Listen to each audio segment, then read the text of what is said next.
I've always believed that a man's peace is his fortress, not made of brick or mortar, not secured by locks or alarms, but forged in the quiet rituals of routine, the comfort of memory, and the sense that your small corner of the world is finally your own. That was what the fence meant to me, more than wood and nails. It was the line that said, "This is where I begin and where the chaos stops." After my wife Eliza passed away 6 years ago, I didn't have much left besides that fence and the home behind it. We bought the house in 1997, a modest craftsman, at the edge of Willow Creek, close to the wooded slope, where deer still wandered, and where HOA politics hadn't yet bled into everything. It wasn't much back then, but we fixed it up with our own hands. I was working in the county infrastructure office in field survey and site planning. My days were long full of topographical maps and public easement negotiations, but my evenings belonged to this house and to her.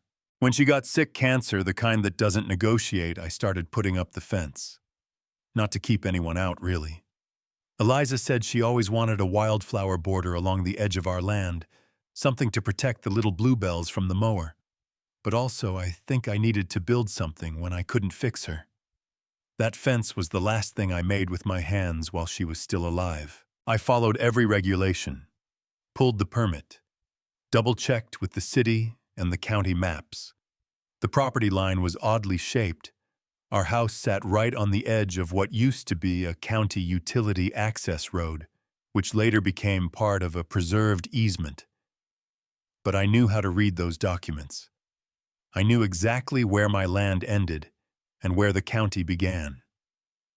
And I knew the HOA line ended a good 20 feet south of that fence. For the first few years after Eliza was gone, the house felt too quiet. I used to fall asleep with the porch light on just in case she came home in my dreams. But little by little, I made peace with the stillness. Fixed up the gutters, rebuilt the shed, walked the fence every Saturday morning, coffee in hand, like I was inspecting the edge of a world I was in charge of. And then Patricia showed up. She moved into the cul-de-sac 2 blocks over in a home twice as big with half the warmth. HOA board member within 3 months. She wore her sunglasses like a badge of rank and never waved unless someone important was watching. I'd heard about her from the folks at the local hardware store, how she fined a neighbor $75 because his holiday wreath obstructed architectural uniformity. I kept to myself.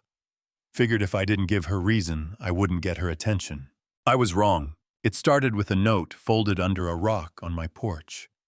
Official-looking letterhead, though I knew enough to tell it was printed at home. "Dear Mr. Harper," it began, "it has come to our attention that the wooden fence on your property may be in violation of HOA Regulation 5.1 WOV, pertaining to unapproved exterior constructions. No greeting. No knock on the door. Just a threat wrapped in passive aggression and signed sincerely, Patricia L. Hensley, board member, Willow Creek HOA. At first I laughed. I even dug out my old maps and the original fence permit still laminated from years ago. I was certain she'd back off once she realized her mistake. I'd seen this kind of bravado before, people flexing power they didn't fully understand. But I'd forgotten how dangerous self-righteousness becomes when it's given even a little authority. The next week I got an email from the HOA's compliance officer, a man named Trevor, who looked barely old enough to rent a car. He cited Patricia's complaint and said I had 2 weeks to either remove the fence or provide proof of compliance pending review by the board. I replied with the permit and attached scanned copies of the county easement maps. I expected that would be the end of it. Instead, 2 days later, I came home to find orange survey flags stabbed into the soil behind my fence and a painted chalk line cutting diagonally across my backyard. Patricia had hired someone to remark the property boundary. I stood there staring at those flags, heart hammering in my chest, like I was back in the field on a disputed line with 2 angry developers shouting in my ears. I hadn't felt that old anxiety in years, the sense that someone was rewriting facts right under my feet. Except this time it wasn't just about permits or boundaries. It was about something deeper. It was about being told, after all the loss I'd endured, that I no longer had a right to the space where I had grieved and rebuilt. That the world I'd carefully preserved could be invalidated by someone who didn't know what it cost. That night, I couldn't sleep. I walked the fence line with a flashlight in hand, scanning the wood for cracks, just for something to focus on. I thought of Eliza, of how she'd tell me not to let someone like Patricia drag me into a fight. But I also remembered the way she looked at me the day we finished the last panel of that fence, how proud she was, how protected she felt. I wasn't going to let that be erased. Not quietly. Not by someone who treated community like a throne instead of a responsibility. The next morning I gathered everything, every document, every photo from the build. Even the old topographical renderings I still had on an external drive. And I printed them. Not emailed. Printed. Because when you go to war with people who manipulate perception, you make sure they can hold the truth in their hands. I dropped the packet off at the HOA office with a handwritten note. Before you challenge my fence, check your jurisdiction. Sincerely, William Harper. That was the first time I signed my name with weight. Not just as a neighbor, but as someone who had been silent too long. What I didn't know yet, what I couldn't yet see, was that Patricia wasn't just challenging my fence. She was about to trespass into something much larger than my yard. And when she crossed that line, she wouldn't just find wood and nails waiting. She'd find the county. The second letter arrived in a bright yellow envelope, bold red stamp in the corner. Final warning. It looked official, so official in fact, that someone less experienced might have mistaken it for a government order. But I wasn't just a homeowner. I was a man who had spent 22 years issuing real compliance notices for the county. Inside was a typed document printed in all caps demanding that I remove my fence within 7 calendar days or face fines of up to $250 per day. It cited HOA Regulation 5.1 Again, this time attached with 3 blurry photographs of my fence and an aggressive claim that encroachment on HOA-managed property constitutes a legal violation and civil trespass. It was signed again by Patricia L. Hensley. She was doubling down. I remember standing in my kitchen holding that letter, the early morning light filtering through the window and bouncing off the countertop like a spotlight. Everything in me said to stay calm. But something else, something buried, stirred up this primal sense that someone was clawing at the sanctuary I had rebuilt. I took a breath, then another. I didn't just go to the file cabinet. I went to the garage, dug into the old military trunk where I kept my tools, my backup, hard drives, my archived field reports. I wasn't going to just respond to this like a homeowner. No. This was going to be handled like a site conflict. I created a binder, every document, every permit, every annotated map I'd used back in my county days with highlighted sections showing the easement clearly marked as non-HOA controlled land. That same morning I went to the HOA's temporary office, a rented room inside the community clubhouse. Patricia wasn't there. But Trevor, the so-called compliance officer, was. He was younger than I expected, maybe late 20s. Polo shirt tucked into khakis, an iPad in one hand, and a reusable water bottle in the other. He smiled nervously when I walked in. "I'm here regarding the citation," I said. "Oh, Mr. Harper, right?" he said, blinking fast behind his wire-rimmed glasses. "Yeah, we've had some back and forth. The board voted. The board is wrong," I cut in calm but firm. "This fence doesn't sit on HOA property. It sits on a county easement sectioned and recorded since 1985. I helped mark it myself back when I worked in field infrastructure." He looked unsure. I slid the binder across the table. "I suggest you read that," I continued, "because if Patricia or anyone else attempts to trespass on that line again, I won't just be contacting a lawyer. You'll be contacting the county's legal division." To his credit, Trevor opened the binder. He flipped through the laminated pages, eyes scanning the highlighted maps, the stamped permits, the survey data with my old county credentials at the bottom. His forehead creased. He said nothing for a long time. "She's very passionate," he finally muttered. "Patricia, she's very wrong," I said. "And passion doesn't overrule jurisdiction." I left the office with a quiet satisfaction in my chest. I figured that would be the end of it. It wasn't. 3 days later, I came home from the grocery store to find 2 uniformed security officers standing at the edge of my yard. Not police. Not even sheriff's deputies. Private security. HOA enforcers. They were pointing at the fence with clipboards measuring tape stretched across the posts, like it was some kind of forensic crime scene. One of them had a body camera strapped to his chest. The other wore mirrored sunglasses and a scowl that looked permanent. I parked slowly, got out, walked toward them with calm steps. "Can I help you?" I asked. They looked at me like I'd interrupted a sacred rite. "Sir, this fence is under active investigation for non-compliance," the taller one said.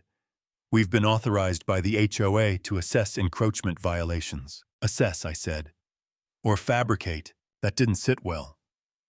The shorter one straightened up. "We're authorized under HOA policy section, which does not override county jurisdiction," I said. "You're trespassing, and you're collecting data on land that's not under your authority. Sir, if you interfere, we'll have to report it." I held up my phone and began recording. "You're being documented," I said. "And this footage will go to the county land supervisor's office along with the complaint for unlawful presence on county easement." They hesitated. I could see the nerves settle in. The body cam guy clicked off his pen and stepped back. The taller one lowered his measuring tape. "We'll notify the board," he said stiffly. "Expect further contact." They walked off in silence, but the damage was already done. Not to the fence, no, they hadn't laid a hand on it, but to my peace of mind. It was the first time in years I felt unsafe on my own land. Not because of violence, but because of quiet tyranny wrapped in paper and policies. That night I sent an email to my old friend Clara, a woman who now worked as deputy assessor in the county land office. I attached the footage, explained the situation, and asked one question. "Do I still have standing to file a jurisdictional enforcement claim?" Her response came the next morning. "Yes, and it'll help you file it. These people are overstepping hard." I leaned back in my chair, staring out the window as the wind brushed the tops of the tall grass just outside the fence. Patricia thought this was about a fence. But fences don't just keep people out. They protect what's sacred. They define space not just in inches and feet, but in meaning. That fence wasn't just built with nails. It was built with memory, and she had just declared war on it. The escalation came swiftly. 2 mornings after the security visit, I found a large laminated sign staked into the ground just beyond my mailbox. In bold red block letters it read, "This property is under HOA review for non-compliance. Do not alter structures." Below it was a QR code that, when scanned, led to a website titled Willow Creek Violations Registry. And there I was, listed as the most recent offender with a timestamp, a satellite photo of my home, and the words, "Fence unapproved, pending fines." It felt surreal. Public shaming wasn't something I expected from a neighborhood HOA. But there it was. A digital pillory created by Patricia and hosted on a page that looked more like a suburban gossip blog than a legal notice board. My phone buzzed before I could even finish a cup of coffee. Old neighbors, friends from church, even my barber, everyone wanted to know what was going on. A few offered support. Others sounded cautious, like my name being on that list made me radioactive. And that was exactly the point. Patricia didn't just want the fence gone, she wanted me isolated, discredited, disarmed by shame. I walked out to the sign and took it down with a pair of gardening shears. Cut through the zip ties like they were threads in a trap. I didn't touch the metal stake, though. That would come later. Inside, I sat down and began to write. Not to the HOA. Not yet. This time I drafted a formal complaint to the County Code Compliance Division with Clara's help.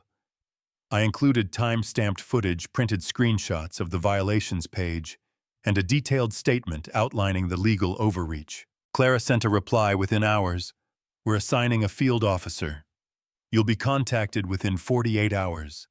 In the meantime, do not alter the fence or remove any HOA personnel by force. Let the evidence build. Let it build. That was a phrase I hadn't used since my early days marking storm drain lines near the river basin. Let the sediment rise, let the cracks widen until the pressure told the real story. Later that same day, a manila envelope appeared on my porch. Inside were 3 copies of an intent to fine. Notice this time bearing official HOA letterhead. It declared that beginning Monday, the HOA would assess $200 per day until the fence was removed or brought into compliance. The notice referenced a prior citation, one I'd never received, and included language that implied legal counsel had been consulted. That was new. Patricia was trying to make this look legal. But to anyone with half a brain in county law, the language was hollow.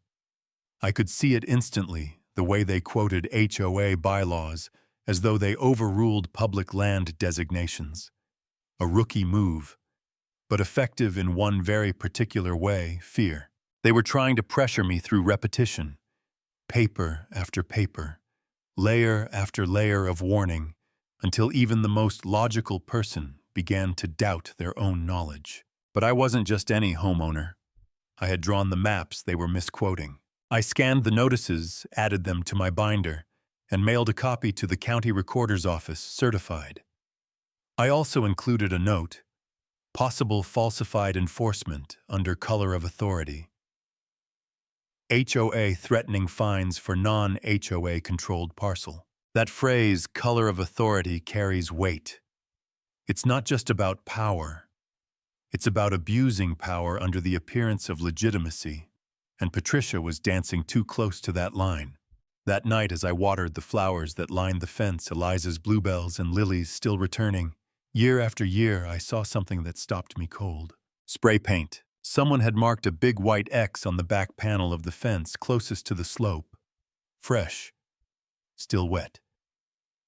It wasn't there that morning. It hadn't rained, and no one else had access. I stood there, in silence. No cameras in that corner. My security system had been focused on the house and the driveway, not the fence. A tactical oversight. But one I'd correct soon. I didn't call the police. Not yet. I called Clara again. This is harassment, I said. She agreed. The next morning, Clara came by in person with a field officer named Roger, clipboard in hand, and a county badge clipped to his belt. They walked the line with me, measured the easement, pulled up the GIS data on an official tablet. Roger nodded as he compared the screen to the ground. This isn't HOA land, he said plainly. Not even close. They have zero jurisdiction here. He took photos of the painted X, made notes about the signage, and filed a provisional order. All enforcement actions paused pending formal review. Clara hugged me before she left. She said, "Don't let them wear you down, William. They're betting on exhaustion." She was right. That's what made the next move so cruel. A week later, as I was replacing one of the fence slats damaged, likely during the security inspection, I heard the clatter of gravel from the front of the yard. A flatbed truck had arrived. On it were several pieces of fencing material, a pair of workers in orange vests, and behind them, Patricia. She wore a black blazer despite the 86-degree heat. Her arms were crossed. And she didn't look angry. She looked triumphant. "Mr. Harper," she called out across the lawn. "You've ignored multiple notices. We're here to begin removal of the non-compliant structure." "You're trespassing," I said. "No," she said with a thin smile. "We're enforcing HOA compliance, and this is your last warning." I didn't yell. I didn't threaten. I walked calmly into my house, picked up the folder Clara had given me with the county's cease and desist order, walked back outside, handed it to one of the workers and said, "Read this before you touch anything, or you'll be the one in violation." The worker, older with calloused hands and a veteran's eyes, read the first few lines and immediately stepped back. "We're done here," he said, looking at Patricia. "You didn't say the county was involved." Patricia's face turned red. "They're bluffing," she snapped. "Keep going." But the workers loaded the materials back onto the truck and drove off, leaving her alone on the sidewalk. She didn't look angry anymore. She looked cornered. "You'll regret this," she said. I didn't respond. Because the truth is, people like Patricia always expect obedience. They mistake silence for weakness, but silence isn't surrender. It's calculation.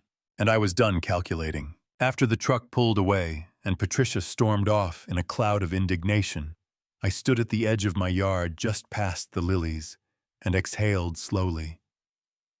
It was the first time I had won a battle in this war, and yet it didn't feel like victory. Not yet.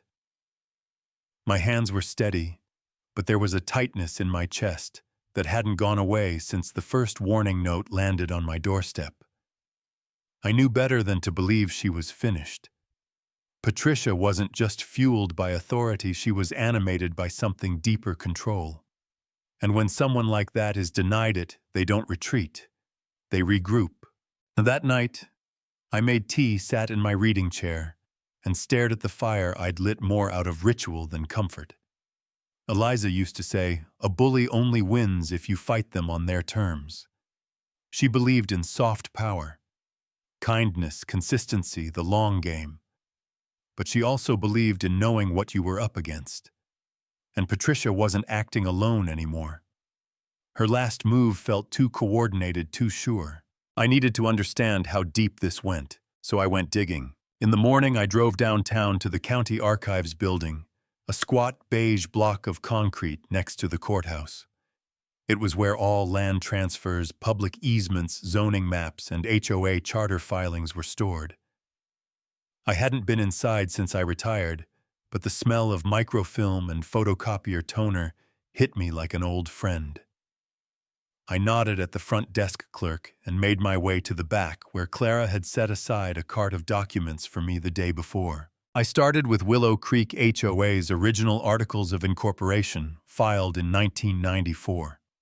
Back then, the development was only half its current size.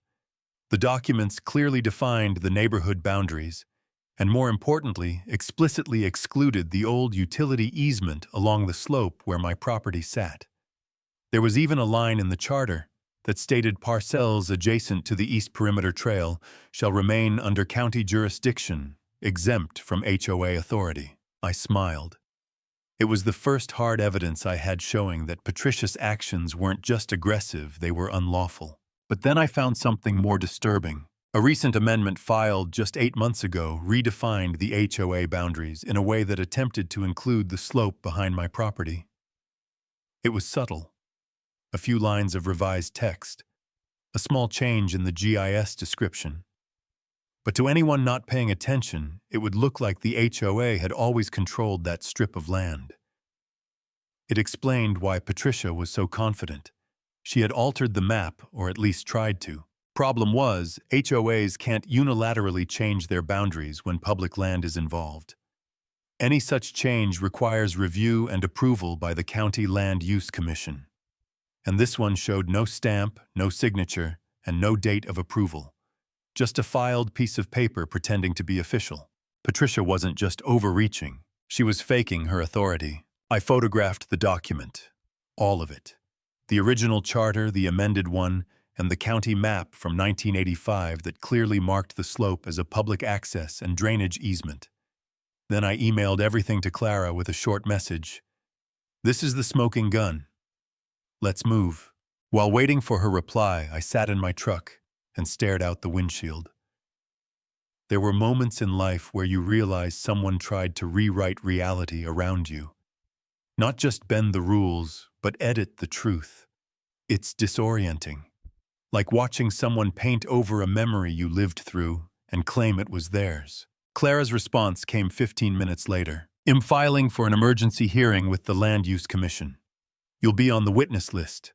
Also reporting to the State HOA Oversight Office possible charter fraud." This was no longer about my fence.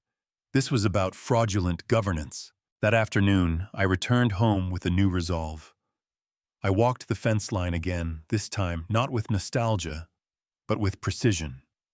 I took high-resolution photos of every post, measured distances from each corner to the official property markers, uploaded it all to a cloud drive in case the hard copies went missing again.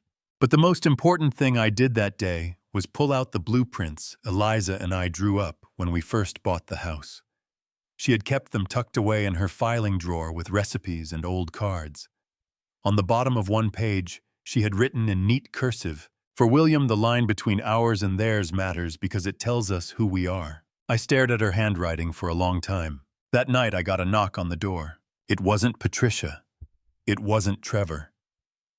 It was Beatrice, an older neighbor who lived 2 houses down.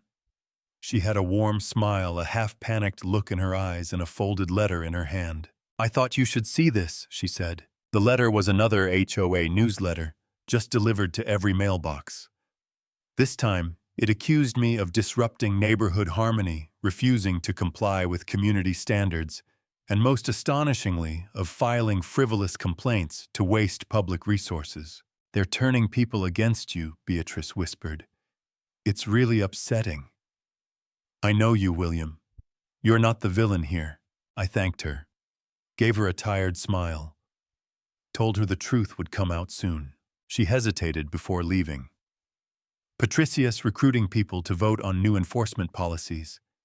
She's trying to get you formally sanctioned at the next HOA meeting." Of course she was. The next morning I went to the county sheriff's office and filed a formal notice of potential civil harassment.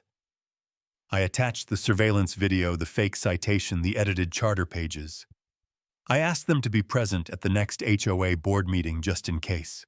Then I prepared my own newsletter, just one page, titled "Know Your Boundaries, a Letter from William Harper." It included scanned maps, legal references, and a gentle but firm reminder to my neighbors that truth is not a matter of vote. By sunset, I had walked the block, slipping it into every mailbox myself.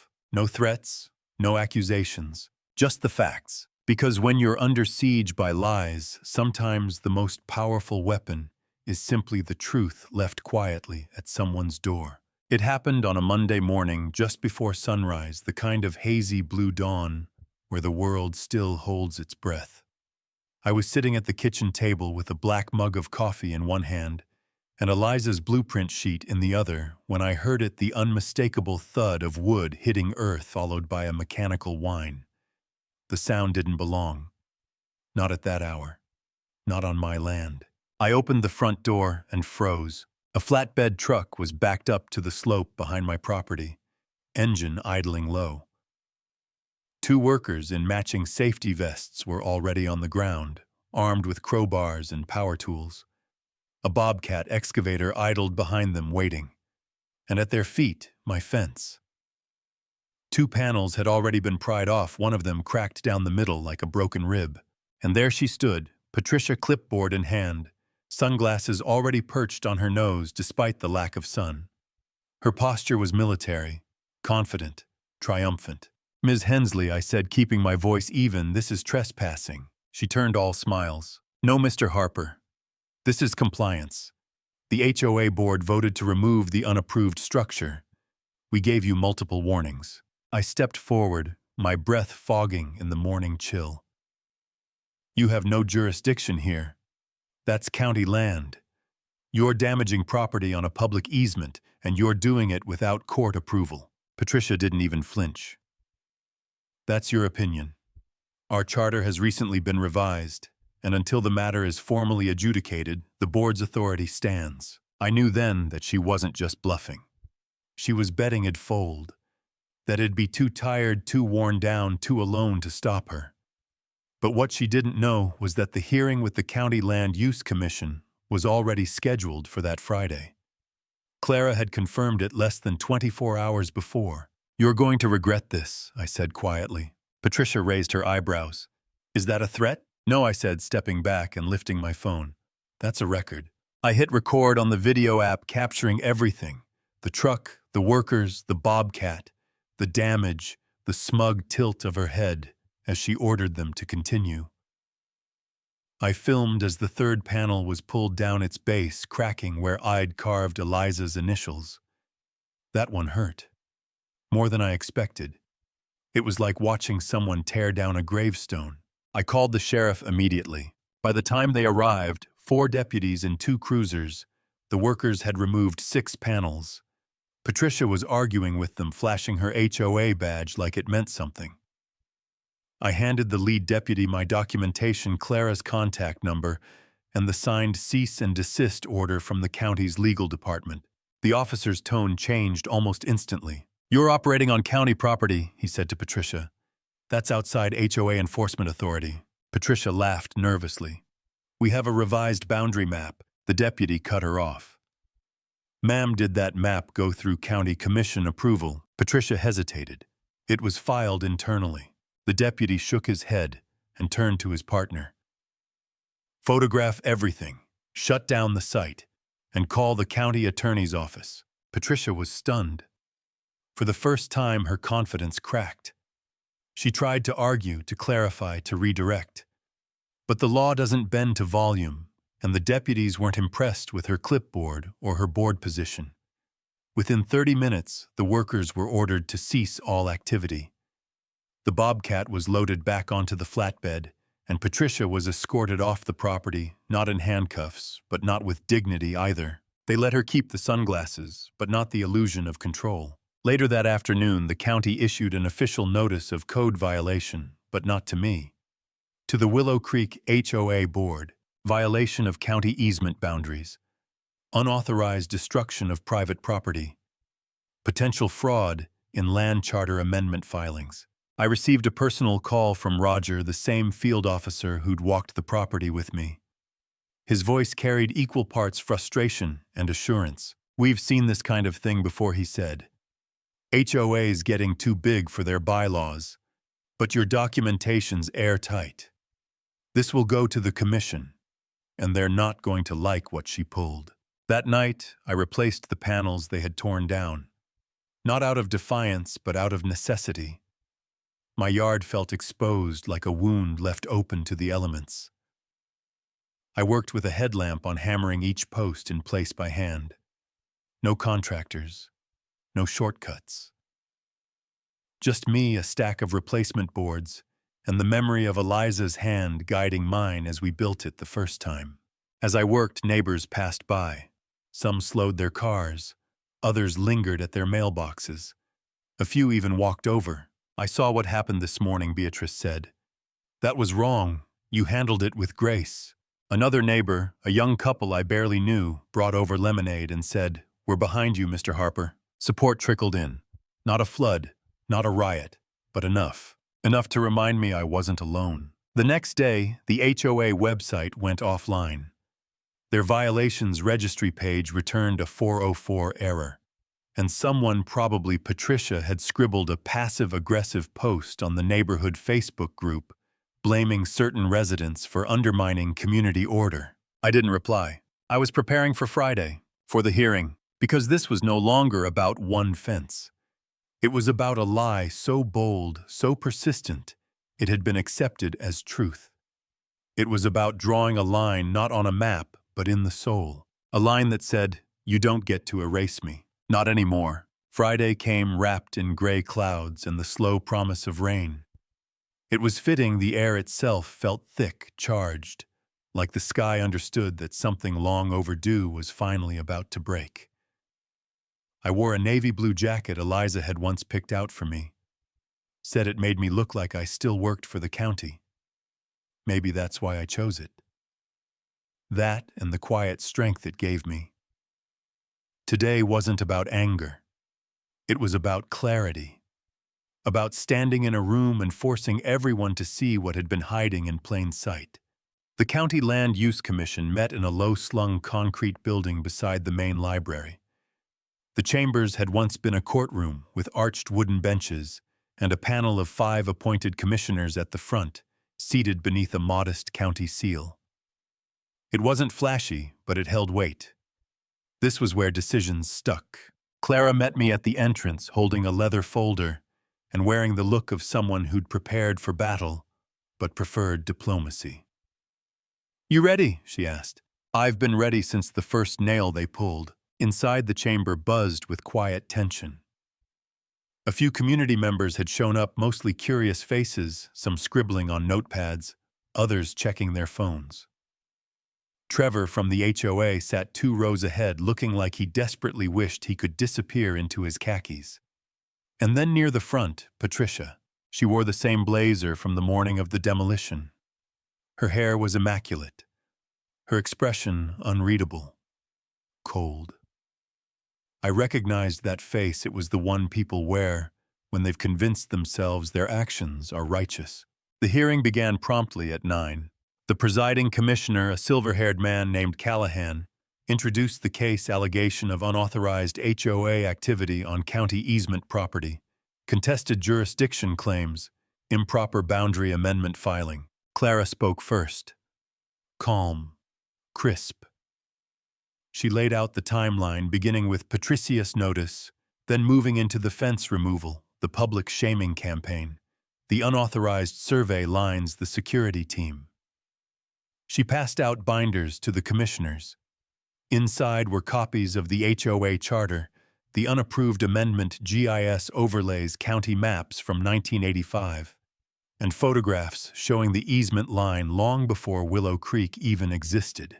Then she turned and nodded at me. I stood slowly. My legs felt heavy, but my voice didn't waver. "My name is William Harper. I'm a homeowner in Willow Creek and a retired site planner from this very county. I helped establish the very infrastructure that Patricia Hensley tried to erase with a clipboard and a false map. I told them everything, not just about the fence, but what it stood for. How Eliza and I built it together. How I had followed every code, every inch of regulation. How I had notified the HOA multiple times. How they had chosen aggression over discussion, escalation over evidence. I described the false citations, the attempt to amend the charter without approval, the physical damage done to my property. I handed over the cease and desist order, the body cam footage, and the footage I'd taken the day Patricia tried to enforce her will. I ended with this. This isn't just about my fence. It's about an HOA using fear and misinformation to rewrite boundaries, literal and symbolic. I'm not asking for punishment. I'm asking for truth to matter again." Silence followed. Then Patricia stood. Her voice was honeyed, practiced. She talked about community standards, miscommunication, intent to maintain cohesion. She claimed the board had acted in good faith. She blamed outdated records, clerical confusion, and even suggested that I had refused to participate in cooperative dialogue. I didn't flinch. Neither did Clara. The commissioners didn't interrupt her. But they didn't nod either. Commissioner Callahan finally spoke. "Ms. Hensley, can you produce documentation showing that the revised HOA charter was submitted for approval to the County Land Use Commission?" Patricia hesitated. We were under the impression that internal filing sufficed under the HOA's jurisdictional. Callahan raised a hand. "That's a no then," she faltered. Commissioner Lynn, a sharp-eyed woman with an engineering background, flipped through the binder. "This map overlay clearly indicates the slope and fence in question are within a protected public utility easement. That's not ambiguous." Patricia opened her mouth, but Lynn continued. "Which means your board ordered the destruction of private property on public land without approval, and while a cease and desist order was already pending." The final blow came from Commissioner Vaughn, who had remained silent until then. "Ms. Hensley, how many other boundary changes has your board enacted in the past year?" Patricia blinked. "None. Just this one." Clara interjected. "We pulled the record. It's 3. Patricia's composure cracked. "Just a hair." But it was enough. Callahan sat back, steepled his fingers, and then addressed the room. "This commission finds that the Willow Creek HOA acted outside its jurisdiction, submitted unapproved documentation in an attempt to expand enforcement authority, and violated the rights of a private citizen by encroaching on county-managed land. Effective immediately, all pending HOA actions related to Mr. Harper's property are nullified. Furthermore, we are referring this case to the county attorney for review, under the Statutory Oversight and Accountability Code. There it was. The truth spoken, recognized, entered into the record. Patricia gathered her things with robotic efficiency. Trevor avoided everyone's eyes. Clara grinned, but not triumphantly. She knew like I did that what we'd done wasn't about winning. It was about setting something right that had been tilted too long. Outside, the clouds finally broke, and the rain began to fall, not heavy, but slow, like the sky had let go of something it'd been holding in. As we walked toward the parking lot, Clara looked over. "You did good, William, and you did it the right way." I nodded. "Now let's see what they do with it." She paused. "They'll probably circle the wagons, play the victim. But they're wounded, and wounded things lose their bite." I drove home through the mist, passing familiar houses, porches, and fences. Some of those fences I'd helped approve back in the day.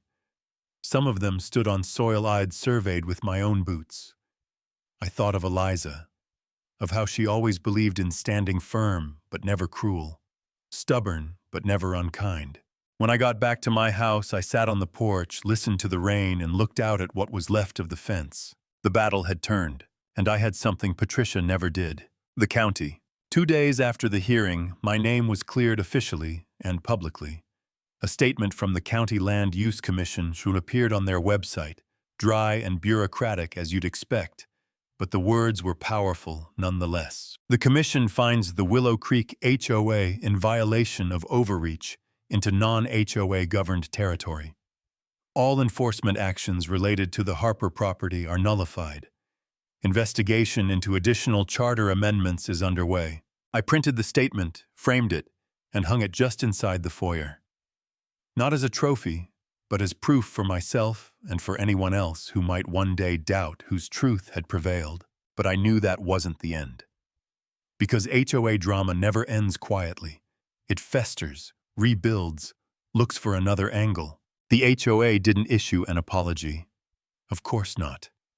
But their website remained offline, and Patricia had gone conspicuously silent. The Facebook group previously flooded with passive-aggressive posts about community standards and troublemakers now pulsed with something different doubt. People began talking. I got nods at the mailbox. Quiet thumbs-ups from joggers. Someone left a potted begonia on my porch with a card that read, "Thanks for standing up. We've been afraid to." And then came the newsletter leak. It started with an anonymous email that hit my inbox late Wednesday night. The subject line, "For your fence file." The body, no message, just a PDF attachment. I almost didn't open it. Thought it might be spam, but curiosity won out. What I found was an internal HOA newsletter meant only for board members, dated 2 weeks before the attempted fence demolition. The language was damning. Not only did it refer to my property as a problem area, but it included talking points for how to reframe the jurisdictional narrative and leverage public opinion to isolate the homeowner. There was even a proposed press blurb to distribute in case the situation went viral. But worst of all was a note at the bottom: the homeowner in question has limited social engagement and no legal representation. This is likely to be a low-resistance removal. That line made my blood boil. Not because they were wrong about my solitude I had kept to myself for years, but because they counted on it. They thought being alone meant being vulnerable. They mistook silence for surrender. Again, I forwarded the document to Clara, who replied within minutes. "This changes everything. We're moving forward with ethics charges, and the press should see this." The very next morning, Channel 7 News showed up at my door. They had gotten wind of the county ruling and the leaked document. A young reporter named Carlos knocked politely, introduced himself, and asked if I would be willing to talk. For the first time in months, I said yes. We sat on the porch, the fence behind us weathered but still standing like an old soldier, and I told him everything. Not in anger, not to dramatize, just the truth. From the first passive-aggressive note to the fake citations, from the vandalism to the unlawful tear-down attempt, and finally to the hearing. Carlos asked me what I wanted people to learn from this. I answered without thinking. Know your boundaries. physically and spiritually, because when you don't, someone else will draw them for you, and they'll draw them wrong. The segment aired that evening. My phone buzzed non-stop for hours after. Not just from neighbors or old friends, but strangers from other towns, other states. People with their own HOA stories. People who'd been bulldozed, manipulated, fined for absurdities like mailbox color or backyard wind chimes. People who had lost battles because they didn't know how to fight. I suddenly became a symbol I never asked to be the man who stood up. Patricia, on the other hand, went into hiding. Rumors swirled that she'd been forced to resign, that she was facing legal pressure, that the county was investigating more than just my case. The HOA board, sensing blood in the water, began publicly distancing themselves. Trevor issued a meek public statement calling the incident regrettable. A newly formed community mediation committee popped up, clearly a damage control measure. But the damage had already been done. The illusion of HOA omnipotence had cracked. At the next community meeting held in the clubhouse auditorium, the tone was different. Tense. Watchful. People didn't whisper anymore. They asked questions. I wasn't planning to speak. I only went to observe. But halfway through, a voice called from the back, "Mr. Harper, would you share your perspective?" Dozens of eyes turned. I stood slowly. I didn't come here to relive the fight I began. I came because I believe neighborhoods can be better than this. Stronger than this. Rules are fine. Guidelines are necessary. But power without accountability becomes abuse. A murmur ran through the crowd. And when those in charge start redrawing boundaries in secret, I continued, "That's not community. That's control. And it doesn't belong here." Applause broke out. Hesitant at first, then stronger. Someone shouted, "Put him on the board!" I shook my head with a half smile. I've already got a job guarding my fence. They laughed. But it wasn't mocking. It was grateful. As I walked home that night, the neighborhood looked the same. The lawns were still trimmed. The street lamps still buzzed faintly, and the crickets still played their nightly song. But something was different. I was no longer a ghost on my own street. I had drawn a line, and this time the whole neighborhood saw it. With the HOA's power fractured and the truth publicly exposed, I could have walked away. Quietly. Gratefully. Slipped back into the shadows of retirement, tending to my fence and garden, while the neighborhood buzzed with its new wariness toward those in power. That would have been enough for some people, but not for me, because something had shifted in me during the months of this battle. Not just anger, not just the need for justice, but a deeper realization. For the first time since Eliza passed, I felt alive again. Focused. Not just surviving, but engaged. And that meant I couldn't leave things halfway undone. So I didn't just win. I turned the tables. Clara had warned me this next part would get messy. "You're poking a wounded animal now," she said. But maybe that's exactly what they need. The county attorney's office opened an official inquiry into Willow Creek HOA's charter practices, starting with the fraudulent boundary amendment that Patricia tried to pass off as valid. That led to a subpoena for all HOA meeting minutes, internal emails, and amendment proposals from the last 2 years. What they uncovered painted a darker picture than even I expected. It wasn't just my property. There were at least 4 other homeowners who had been subtly coerced into paying fines for violations that legally didn't apply to them. One couple had paid $1,200 for fence misalignment, even though their property line sat outside the HOA's purview, same as mine. A retired school teacher had received a lien warning for having a non-compliant shed, which turned out to have been built in 1998 before the HOA even existed. This wasn't enforcement. It was extortion masked in bureaucracy and silence. And now silence was no longer an option. With Clara's help, I compiled everything: evidence, testimonies, emails, maps, even video interviews, and packaged it into a formal report. But I didn't send it to the board. I sent it to the state HOA Oversight Division, the county commissioners, and because I knew Patricia would be watching the local newspaper, which had already been tracking the fallout from my story. The article ran under the headline, Retired county planner uncovers pattern of HOA overreach and abuse. It quoted me extensively. But it also highlighted others' neighbors who had previously kept their heads down but now found their voices. And that changed everything. Within days, the HOA board faced a vote of no confidence. Patricia never even made it to the meeting. She resigned in the middle of the night, submitted by email, no apology, no public statement, just a final act of retreat that said more than any speech ever could. Trevor followed days later. Two other board members' names I'd never even known resigned quietly, citing personal health reasons.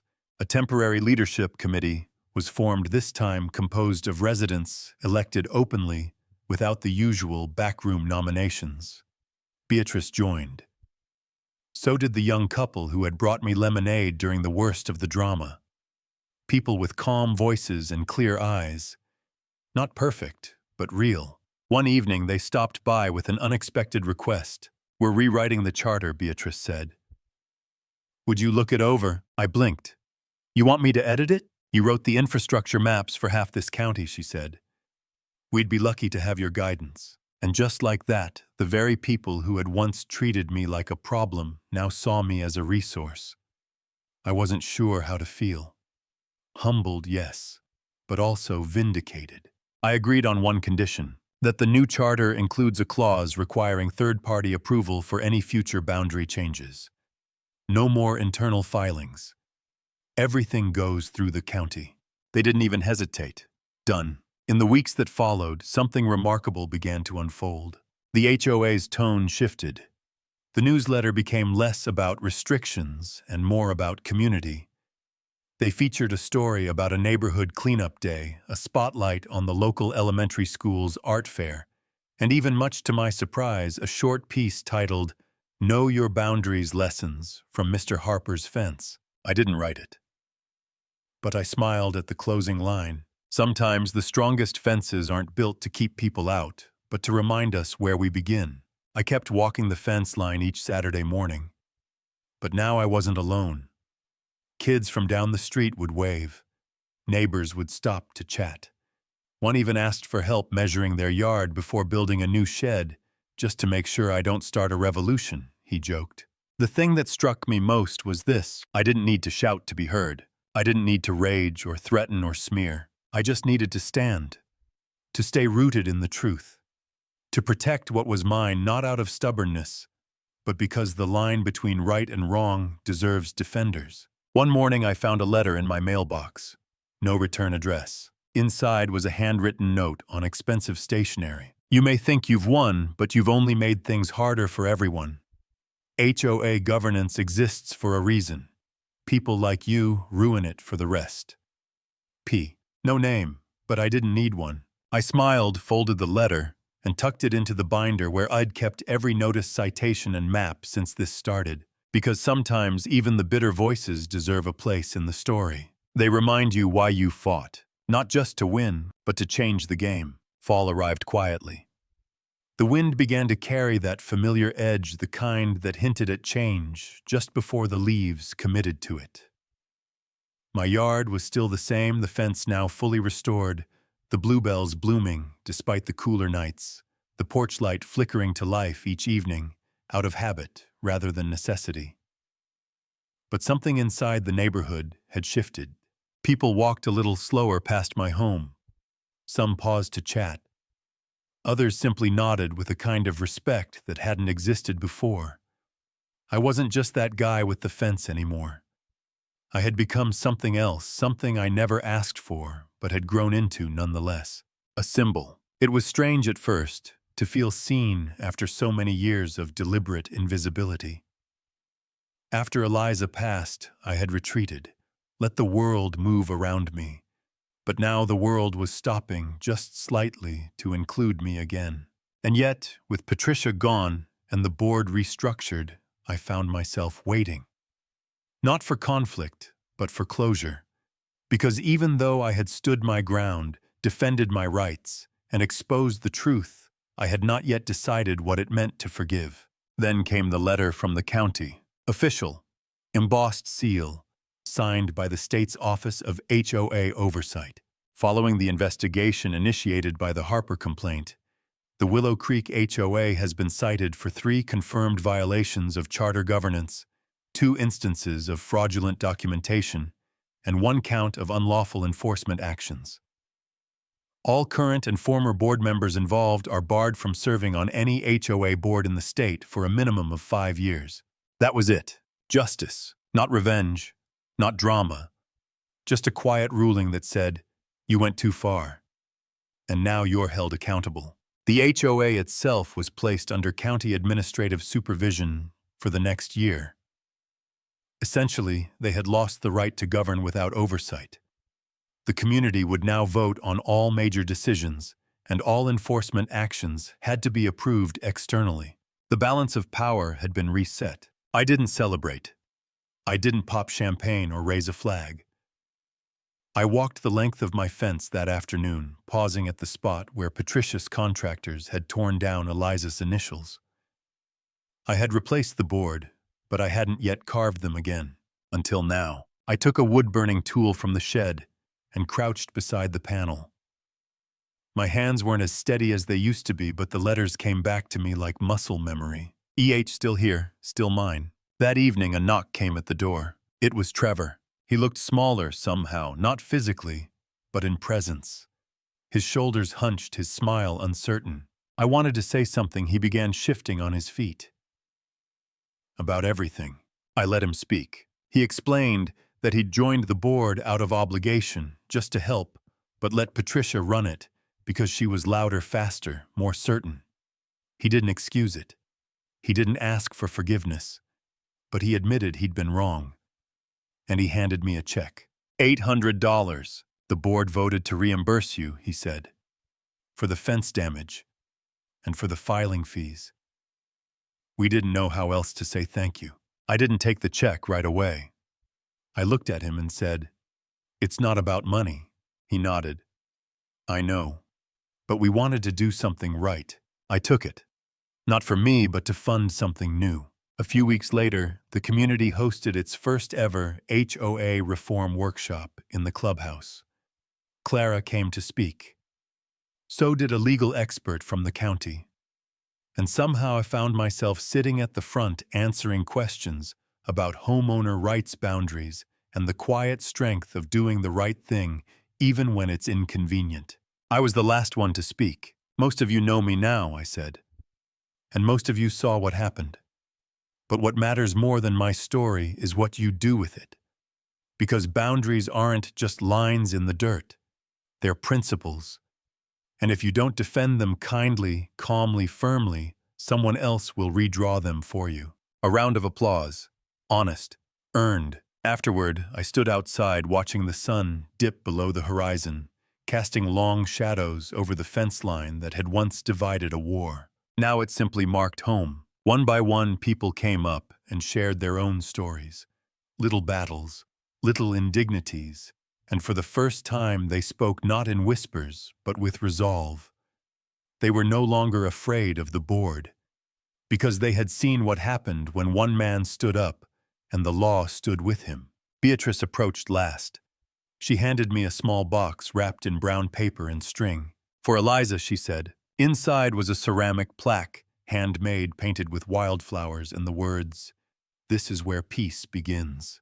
I nailed it to the inside of the fence, a reminder, not of conflict, but of what comes after. Because real reckoning isn't just about justice, it's about restoration, about healing the spaces we once had to defend, and building something better in their place. Winter gave way to spring in quiet shifts, no grand announcements, just the slow thawing of soil, the tentative bloom of crocuses through last year's mulch, and the rustle of birds returning to the slope behind my fence.